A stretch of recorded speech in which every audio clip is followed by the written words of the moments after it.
सभी भाइयों को राम राम। आज किसी एक भाई ने पूछा कि अभी जीवन में परेशानियां खूब हैं तो उनसे कैसे मुक्ति पाऊं।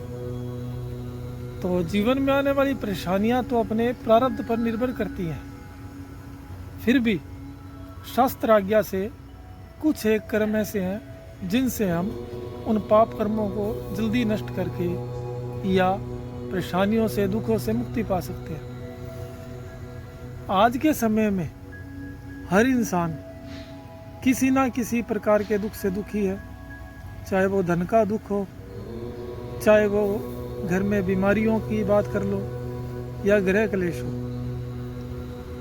अब इन सभी दुखों में रहते हुए धर्म, अर्थ, काम, मोक्ष इनकी प्राप्ति में कहीं ना कहीं किसी ना किसी जीव को किसी ना किसी चीज़ का अभाव रहता है।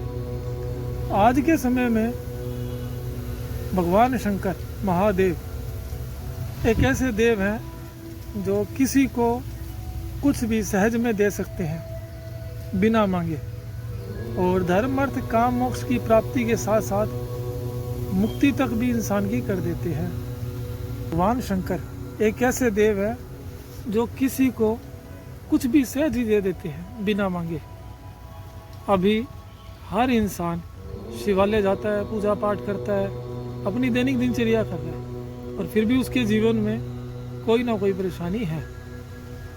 तो शिव पुराण के अनुसार अगर हम 4 अंगों को स्पर्श करते हैं, स्पर्श करना मतलब उन 4 अंगों के साथ मिलकर भगवान शंकर की पूजा करते हैं शिवालय में, तो हमारे जीवन में धर्म, अर्थ, काम, मोक्ष इन चारों की प्राप्ति सहज ही हो जाती है बिना मांगे।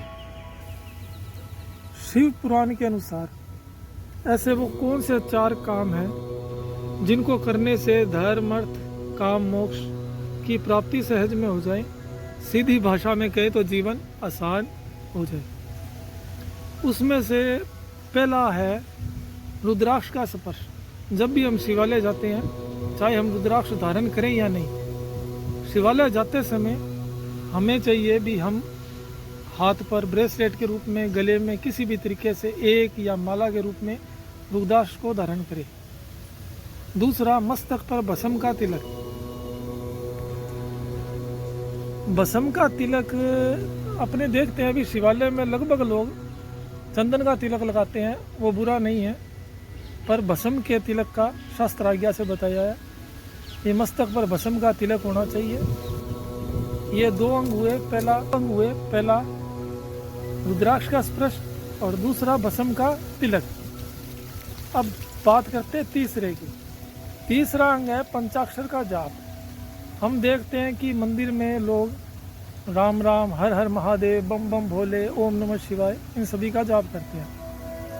ये बुरा नहीं है, पर फिर भी शास्त्र आ गया पंचाक्षर जैसे नमः शिवाय का जाप, इसको मन ही मन में आप कीजिए।